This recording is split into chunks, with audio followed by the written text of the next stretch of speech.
आगामी कार्यक्रम प्रायोजित किया है जॉयस मायर मिनिस्ट्रीज के मित्रों और सहयोगियों ने।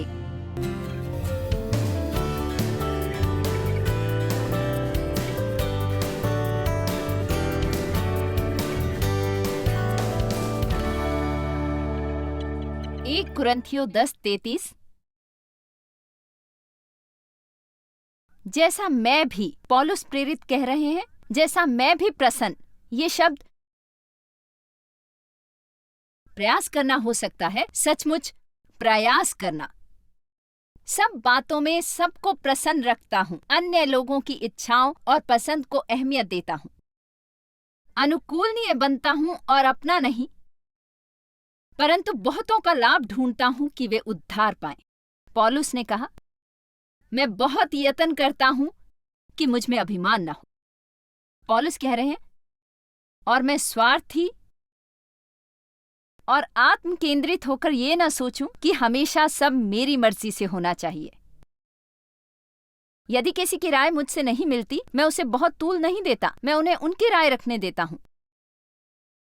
हम क्यों बहुत प्रयास करते हैं कि सब वैसे सोचें जैसे हम सोचते हैं? पता है, मैं आपको एक रहस्य बताती हूं, ये बिल्कुल मुफ्त मिलेगा। वैसे तो सारे मुफ्त ही हैं। आप तुरंत अपनी शांति बढ़ा सकते हैं, तुरंत। यदि आप आज ये निर्णय लेंगे कि आप आइंदा तब तक किसी को अपनी राय नहीं देंगे जब तक वे आपसे मांगेंगे नहीं।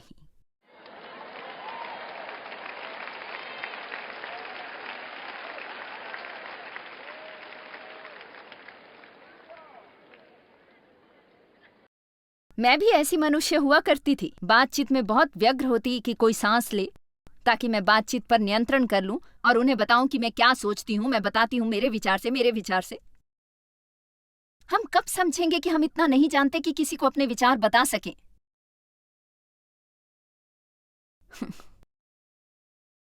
अपने काम से काम रखेंगे तो आपकी शांति बढ़ जाएगी। लोगों के साथ शांति रखने का एक और तरीका सुने, और ये अहम है। ऐसे लोगों के साथ अत्यधिक समय न बिताएं जो आपको अच्छे नहीं लगते।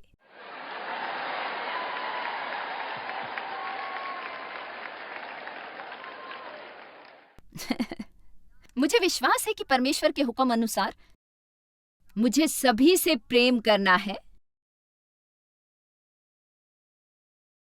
पर यह जरूरी नहीं कि वे मुझे अच्छे लगें।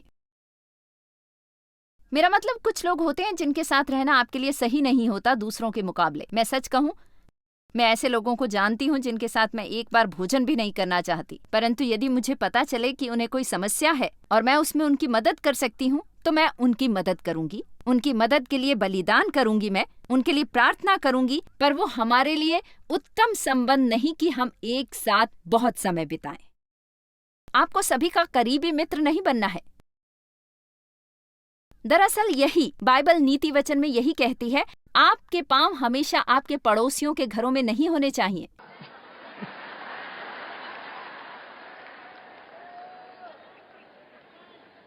ये सच है कि उन लोगों के साथ भी जिन्हें आप सचमुच प्रेम करते हैं, यदि आप बहुत समय बिताएंगे, यदि उनके जीवनों में बहुत उलझ जाएंगे, तो आप उसे बर्बाद करेंगे जो एक सचमुच बढ़िया संबंध हो सकता था।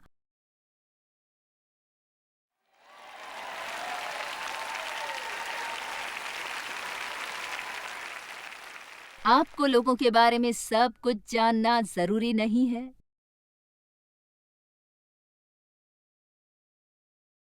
परमेश्वर के साथ शांति का आनंद लेना सीखें, साथ ही अपने और बाकी लोगों के साथ भी। मुझे अभी समझ आया कि मेरे पास 20 मिनट हैं 3 विचारों के लिए। ये विचार मेरे लिए बहुत अहम है और मैं इन पर 20 मिनटों में से थोड़ा समय बिताना चाहूंगी।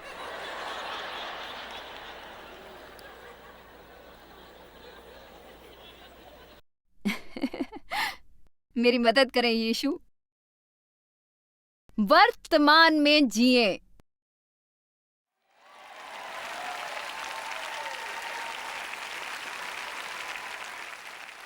यीशु किसी कारण से अपने को कहते थे कि मैं हूं, न कि मैं था, न मैं होऊंगा। बल्कि मैं हूं। और सबसे बड़ी सौगात जो हम में से किसी के पास है तो वो है वो वर्तमान पल जो हमें इस वक्त प्राप्त है। ये वो उपहार है जो परमेश्वर हमें देते हैं। देखिए, मैं हमेशा ऐसे लोगों में से एक रही हूं और मैं और परमेश्वर इस पर काम करने की प्रक्रिया में है, परंतु उसमें थोड़ा समय लगेगा। मैं हमेशा से ऐसी मनुष्य रही हूं जो अपने मन में हमेशा अपने वर्तमान से थोड़ा आगे रही है। मैं नहीं जानती मुझे ये आदत कब पड़ी, शायद जब मैं बच्ची थी और मेरा शोषण हुआ, बहुत डर में जीने के कारण शायद। मैं कभी स्थिर और शांत होकर वर्तमान का आनंद नहीं ले सकती थी। मैं हमेशा अपने से आगे निकल जाती ये सोचने की कोशिश में कि मैं क्या करूं ताकि मुश्किल में ना पड़ूं और घर में तूफान न मचे। मेरे विचार से उसका एक कारण वही है, एक ये कि मेरा व्यक्तित्व ऐसा है। जैसे उदाहरण के लिए, जब हम अपने मोहल्ले में पहुंचते हैं, अवचेतन मन से उसके बारे में बिना सोचे मेरे हाथ में पहले ही से घर की चाबियां होती हैं जो मैंने 1 मील पहले ही निकाल ली थी।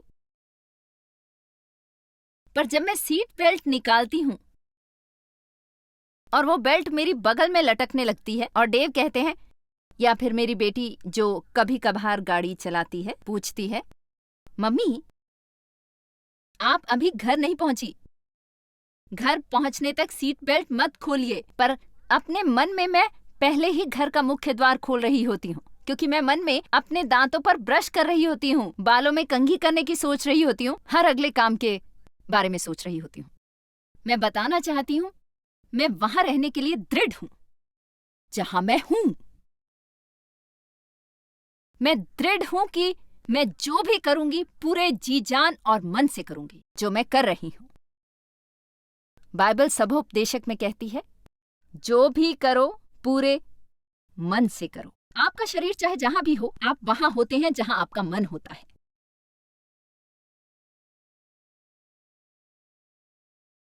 इसलिए यदि आप हमेशा उससे आगे होते हैं जहां आप हो, तब आप कभी उसका आनंद नहीं लेते जो आप करते हैं, क्योंकि आप अगला काम करने को आतुर होते हैं। अब आप में से कुछ लोग तनाव मुक्त, आराम परस्त, एक वक्त पर एक ही काम करने वाले, शायद आप मेरी बात समझ नहीं रहे। आप सोचते होंगे, क्या क्या क्या आप कह क्या रही हैं? वर्तमान में रहो। बेशक मैं वर्तमान में हूं। मैं सच कहती हूं, मेरे पति को बिल्कुल कष्ट नहीं होता ऐसा करने में, बिल्कुल भी नहीं।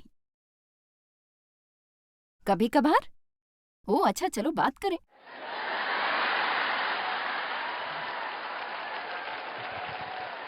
मुझे शायद डेव में एक समस्या मिल गई है।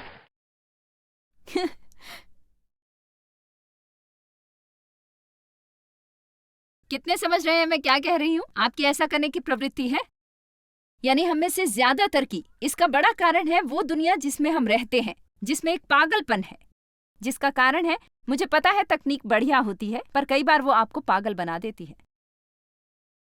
हम सोचते हैं कि हम पागल हो जाएंगे यदि हम हाईवे पर 3 इंच जाएं और वहां सिग्नल नहीं होता। क्या आप विश्वास करेंगे?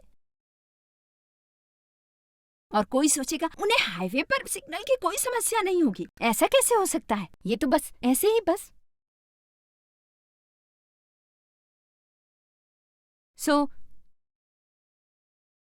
मैं चाहती हूं आप ये कहना आरंभ करें, मैं वर्तमान में रहती हूं और अपने जीवन के हर पल का आनंद लेती हूं। जीवन का आनंद लेना अहम है, अपने रोजमर्रा के जीवन का। अब जीवन के हर दिन का आनंद लेना आपको सीखना चाहिए। अपने जीवन के हर दिन का आनंद लेना, यह आपका उद्देश्य होना चाहिए। हर एक दिन काम पर जाना, जागना, जागना, काम पर जाना, ट्रैफिक में गाड़ी चलाना, घर आना, बच्चों को खिलाना, बर्तन धोना, कपड़े धोना, बिल भरना, सोने जाना, उठना, सोमवार, मंगलवार, बुधवार, गुरुवार, शुक्रवार, शनिवार, रविवार, सोमवार, मंगलवार, बुधवार, गुरुवार, शुक्रवार, शनिवार। यदि आप उनका आनंद लेना सीख लेते हैं तो आप शैतान से आपको परेशान करने की शक्ति छीन लेते हैं।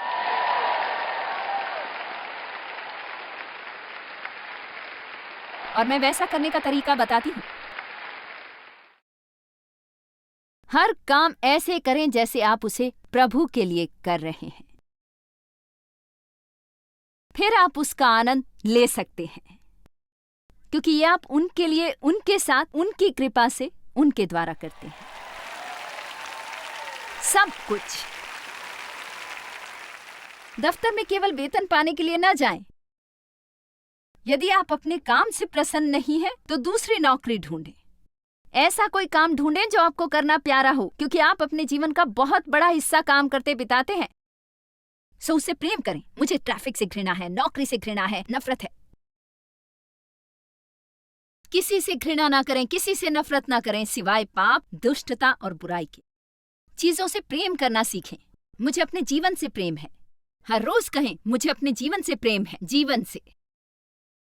मुझे परमेश्वर से प्रेम है, मुझे लोगों से प्रेम है, मुझे अपने जीवन से प्रेम है, मुझे अपने काम से प्रेम है। मुझे अच्छा लगता है कपड़े धोना, बर्तन धोना।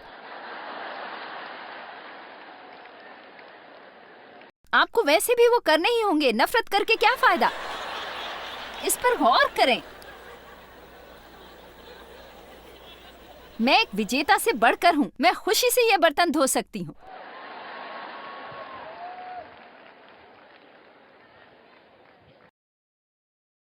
देखिए, मेरे लिए ये एक चुनौती है और मुझे अच्छी चुनौती प्यारी है। मैंने अपने जीवन का बड़ा हिस्सा दुखी और परेशान रहकर बिताया, और जब मैंने निर्णय लिया कि मैं जीवन का आनंद लेना सीखूंगी, मैं कभी बचपन का आनंद नहीं ले पाई। मैं 3 साल की उम्र में ही बड़ी हो गई थी और बचपन की मासूमियत खो दी थी। मुझे कभी बच्चा बनने का मौका नहीं मिला, इसलिए मैंने बड़े होने पर जाना कि मुझ में एक स्वस्थ बच्चा नहीं है। मैं किसी भी चीज का आनंद नहीं ले पाती थी। मेरे लिए सब कुछ काम और जिम्मेदारी था। एक मकसद बनाओ, अगले काम की ओर बढ़ो, यही मेरा जीवन था। और मैंने निर्णय लिया था अब से लगभग 20 वर्ष पहले कि मैं अपने जीवन का आनंद लेना सीखूंगी। और मैं आपको ये आश्वस्त करने की चुनौती दूंगी कि आप अपने जीवन का आनंद लें, क्योंकि यीशु आए ताकि आपको जीवन और उसका आनंद मिले, और बहुतायत में इतना मिले जब तक कि बाहर न छलके। और मैं अपने हर काम का आनंद लेती हूँ। इस कॉन्फ्रेंस से जाते समय ये ना कहें मैं यात्रा करने से डर रहा हूँ।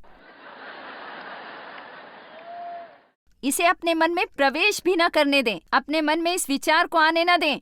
ये ना बड़बड़ाएं, मैंने इस कॉन्फ्रेंस का आनंद लिया है पर अब घर जाते हुए डर रहा हूँ। ऐसे में आपको कहना चाहिए, मैं हर काम का आनंद लेता हूँ, अपने जीवन के हर पल का आनंद लेता हूँ। आप शैतान को ईंट का बदला पत्थर से देते हैं। ये ले शैतान, ये रही तेरी सौगात। मैं घर जाते वक्त सफर का आनंद लूंगा। मैं गाने वाला हूँ, स्तुति और ध्यान लगाऊंगा, परमेश्वर से प्रेम करूंगा, और घर पहुंचूंगा तो उसका आनंद लूंगा। सब आनंद ले सकते हैं उत्साह भरे अति शानदार दिनों का, अति उत्साहवर्धक दिनों का। पर मेरा कहना है कि आप आनंद ले सकते हैं साधारण रोजमर्रा के जीवन का। आमीन। ये कहना बंद करें, मैं तब प्रसन्न होऊंगा जब, केवल ये कहें, मैं इसी वक्त प्रसन्न होने वाला हूं। आइए रोमियो 5:3 देखते हैं। केवल यही नहीं, हमें अपनी इच्छा का सब कुछ मिलने के बाद भी आनंद से भरा होना चाहिए। केवल यही नहीं, हमें शुक्रवार को भी आनंद से भरा होना चाहिए, क्योंकि उसके बाद 2 छुट्टियां होती हैं। केवल यही नहीं, हमें हमेशा प्रफुल्लित रहना चाहिए। अच्छा, आप समझ गए होंगे। जो कुछ करें प्रभु के लिए करें। परमेश्वर, मैं आपके लिए काम करने वाला हूं। मैं आपके लिए घर की सफाई कर रहा हूं, अपने बिल चुका रहा हूं, ताकि मैं एक नैतिक और ईमानदार मनुष्य बन सकूं। मैं जो भी करता हूं परमेश्वर, आपके लिए करता हूं। यदि आप ऐसा करेंगे तो आपका जीवन पूरी तरह बदल जाएगा। अपने और दूसरों के लिए जीना बंद करें, न उस वाहवाही के लिए जो आपको उनसे मिलेगी, और सब देखने वाली आंख के सामने जीना आरंभ करें जो आपको हर दिन हर पल देखती है।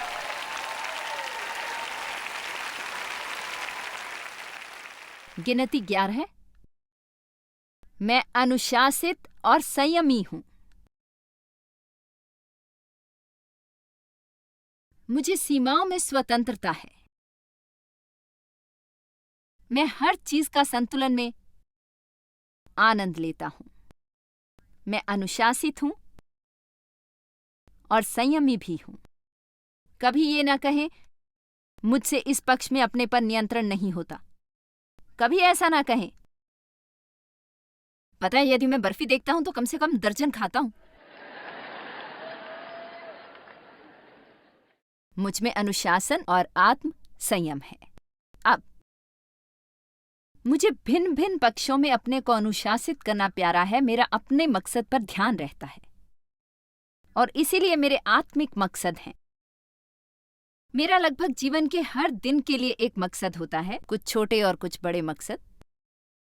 पर मेरे विचार से जब हम अपने को अनुशासित करते हैं और जानबूझकर, खासकर कुछ करने के लिए, हम उन मौकों के लिए अभ्यास कर रहे होते हैं जब हमें वो काम करने पड़ते हैं किसी चीज की प्रतिक्रिया में जो हुई होती है। यदि हम जानबूझकर सही करना नहीं सीखेंगे, फिर हम कभी सही नहीं करेंगे जब कुछ होगा और हमें प्रतिक्रिया करने की जरूरत होगी। पता है ना मैं क्या कह रही हूं? देखिए, हम बहुत सी समस्याओं में इसलिए पड़ते हैं क्योंकि हम अपने अवचेतन मन से वो प्रतिक्रिया करते हैं और उसका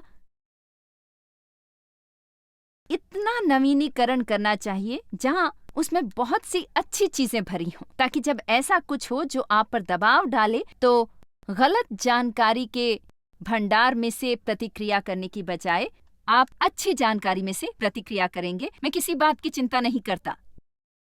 मैं परमेश्वर पर विश्वास करता हूँ, केवल परमेश्वर पर विश्वास। शक्तिशाली विचारों में से मैं केवल परमेश्वर पर विश्वास करता हूँ। आप जिस भी पल किसी बात के लिए परेशान होने लगे, मैं संतुष्ट हूं और भावनात्मक स्थिर भी। जैसे ही कोई आपको क्रोध दिलाए, आप कहें मैं उनके साथ शांत रहूंगा क्योंकि मैं एक अनुकूलनीय व्यक्ति हूं। लगता है आप ये सुनकर ज्यादा खुश नहीं हैं। इस तरफ के लोग उस तरफ से ज्यादा प्रसन्न हैं। मेरे ये कहने का कि दूसरों के अनुकूल बनो, ये मतलब नहीं कि हमेशा किसी और की मर्जी चलनी चाहिए और आपकी मर्जी से कुछ भी नहीं होना चाहिए। मेरा मतलब ये है कि बहुत सी बातें जिन्हें हम बहुत अहम समझते हैं, दूसरों को नहीं लगती क्योंकि हम बस अपनी मर्जी चाहते हैं। उस भावना का आनंद लेना सीखें जो अपनी मर्जी न चलने पर शरीर को कष्ट होने पर होती है।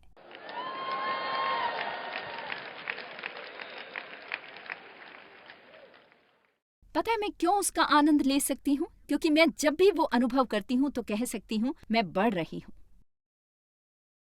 धन्यवाद परमेश्वर, मैं बढ़ रही हूँ, मैं बढ़ रही हूँ।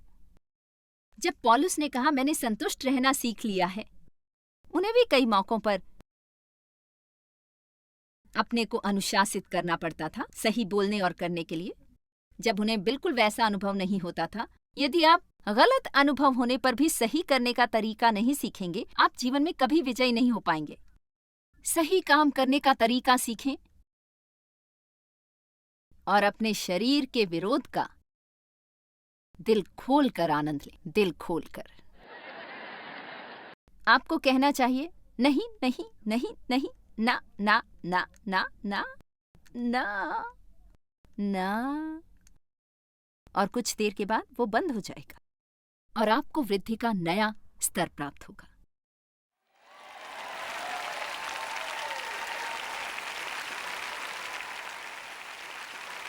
मैं आपको थोड़ा अपने व्यक्तिगत जीवन में ले चलती हूँ। ऐसा नहीं कि मैं सोचती हूँ आपको मेरा अनुसरण करना चाहिए, पर यदि आपको दिलचस्पी हो और इससे आपका जीवन बेहतर बने, मेरे लगभग रोज उद्देश्य होते हैं। जैसे मैं एक दिन निर्णय लेती हूँ जानबूझकर कि मैं आज अति कृतज्ञ होने का अभ्यास करूंगी, हर छोटी चीज जिसके बारे में मैं सोच सकती हूँ। सो मैं ये कहकर शुरू करती हूँ, परमेश्वर मैं एहसानमंद हूँ कि मैं बिस्तर से उठ सकी, आज बाथरूम तक जा सकी, और मैं देख सकती हूँ, मैं सुन सकती हूँ, अच्छा अनुभव करती हूँ। स्वच्छ जल के लिए आपका धन्यवाद परमेश्वर। गर्म पानी के लिए धन्यवाद। इस सारे मेकअप के लिए धन्यवाद जिसके कारण मैं सुंदर दिखूंगी। चलिए भी। धन्यवाद परमेश्वर कि मेरे पास अलमारी में एक से एक बढ़कर पोशाकें हैं। मैं दुनिया भर में यात्रा करती हूँ और मैं सचमुच ऐसे लोगों को देखती हूँ जिनके पास एक पोशाक होती है, एक शर्ट और सिर्फ एक पैंट, बस एक। मैंने भारत में पादरियों को देखा है सेवा करते हुए और उनके पास न बाइबल होती है न उसमें प्रयुक्त शब्दों की सूची, और यदि उनके पास कुछ होता है तो केवल उनका शरीर होता है। उनमें से बहुतों का उससे बेहतर रुख होता है, जैसा हम में से अधिकतर का। जब आप अपनी आभारी होने की योग्यता गंवाते हैं वो दुखद होता है, और आप अपने को अनुशासित कर सकते हैं वो काम करने के लिए। और जब हम ये करते हैं तब हम एहसानमंद होने का अभ्यास करते हैं, एहसानमंद होने का। इसलिए फिर जब कुछ ऐसा हो जो मुझे परेशान करे, मेरे लिए तब याद करना आसान होता है कि मैं कितनी आभारी हूँ उन सब अच्छी चीजों के कारण जो मेरे जीवन में है, अभ्यास के कारण।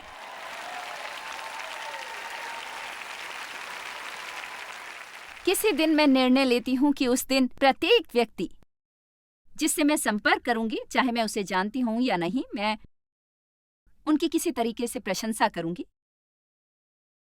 आपको कुछ बताती हूँ, आप उस दुनिया को रोशन कर सकते हैं जहां आप रहते हैं, यदि आप सभी को उससे बेहतर अनुभव करवाने का अपना काम बनाएंगे जितना आपके आने से पहले थे। जैसे मैंने एक लड़की से कहा जो सचमुच बहुत सुंदर थी, कोई 18-19 साल की थी, और वो एक स्थान पर मेरी किसी काम में मदद कर रही थी। मैंने कहा, तुम सचमुच बहुत सुंदर हो। उसने पूछा, सचमुच? मैंने सोचा निस्संदेह उसे पहले भी ये कहा गया होगा क्योंकि वो वास्तव में बहुत सुंदर थी। पर पता है, हम हमेशा जानते नहीं होते क्योंकि लोग प्रशंसा करने में बहुत माहिर नहीं होते। हम अपनी ही दुनिया में मस्त होते हैं, अपने आसपास के लोगों में बेपरवाह घूमते। जब भी बाहर खाना खाने जाएंगे तो जब तक कि खाना बहुत घटिया ना बना हो, हम हमेशा कहेंगे, खाना बहुत बढ़िया था, धन्यवाद। प्रशंसा करना सीखें, अपने को उन पक्षों में अनुशासित करना सीखें, और याद रखें वे बातें आपका आनंद बढ़ाएंगी क्योंकि ये आपके जीवन की अच्छी बातों पर मन लगाने में मदद करेंगी बजाय हताश और निराश करने वाली बातों के। अच्छा, तो कितने बात समझ गए हैं? अपने को अनुशासित करें और अभ्यास करें। नंबर 12 है ये वो। और वास्तव में सामान्य तौर पर कोई इसे पहले कहेगा, पर मैंने इसे किताब में आखिर के लिए छोड़ा है और इस सभा में जानबूझकर, क्योंकि मैं चाहती हूं कि आप याद रखें कि मैंने ये अंत में कहा था।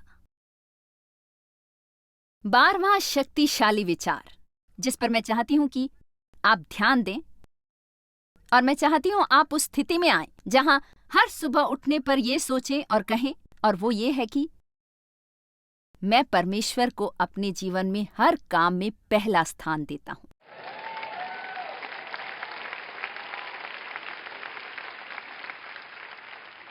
परमेश्वर पहले है मेरे विचारों में, मेरी बातचीत में, मेरे समय, मेरे पैसे और मेरे द्वारा लिए हर निर्णय में। मैं हर चीज से पहले परमेश्वर को खोजता हूं और वे मेरे जीवन में हर वो चीज लाते हैं जो वो मुझे देना चाहते हैं। रोमियो अध्याय 11 वचन 36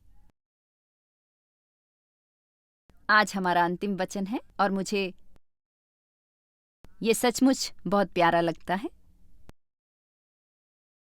क्योंकि उसकी ओर से और उसी के द्वारा और उसी के लिए सब कुछ है। सभी कुछ उससे उत्पन्न होता है, उसी से मिलता है, सब उसके द्वारा जीते हैं, सब उसमें केंद्रित होता है और उसमें मिलता है और उसमें समाप्त होता है। उसकी महिमा युगानुयुग होती रहे।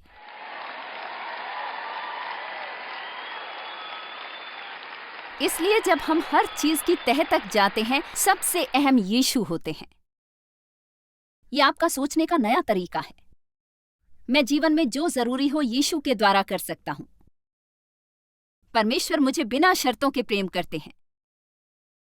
मैं डर में नहीं जीऊंगा। मैं शीघ्र नाराज नहीं होता। मुझे लोगों से प्रेम है और उनकी मदद करना पसंद है। मुझे परमेश्वर पर पूरा विश्वास है, चिंता की कोई बात नहीं। मैं संतुष्ट और भावनात्मक रूप से स्थिर हूं। परमेश्वर मेरी सभी जरूरतें बहुतायत में पूरी करते हैं। मैं परमेश्वर के, अपने और दूसरों के साथ शांति खोजता हूं। मैं वर्तमान में रहता हूं और अपने हर काम का आनंद लेता हूं। मैं अनुशासित और संयमी हूं और परमेश्वर को अपने जीवन में पहला स्थान देता हूं। आमीन।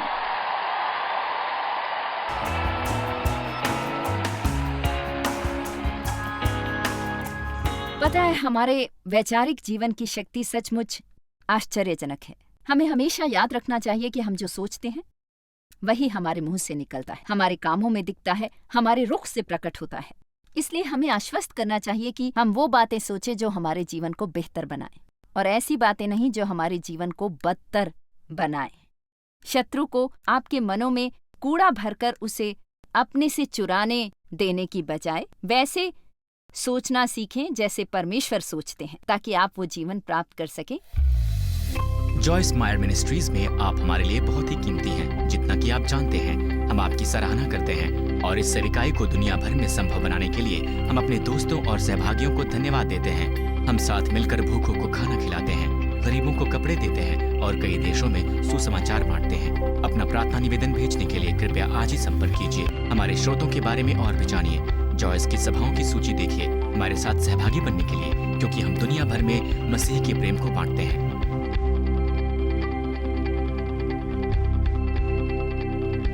इसका खर्च उठाया है जॉयस मायर मिनिस्ट्रीज के मित्रों और सहयोगियों ने।